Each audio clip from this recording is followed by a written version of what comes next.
मृत्युंजय ठाकुरे महाप्रभु धवलेश्वराय नमो नमः। दीपं यदि परं ब्रह्म दीपं यदि जनार्दनः दीपहरत मे पापो पूजा दीप नमस्तुते। बाबा धवलेश्वर महाप्रभु संसार सुखी रखंतु। आज शुभ गुरुवार रे समस्त श्रद्धालु भक्त मानक आश्रीपद करंतु। समस्त श्रद्धालु भक्त मानकर मनस्कामना पूर्ण करंतु।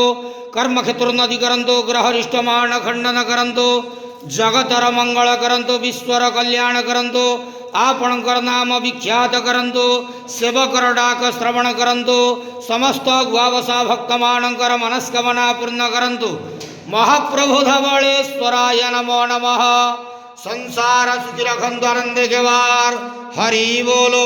आज शुभ गुरुवार रे समस्त श्रद्धालु भक्त मानक आश्रीपद करंतु आनंदे केवार हरि बोलो।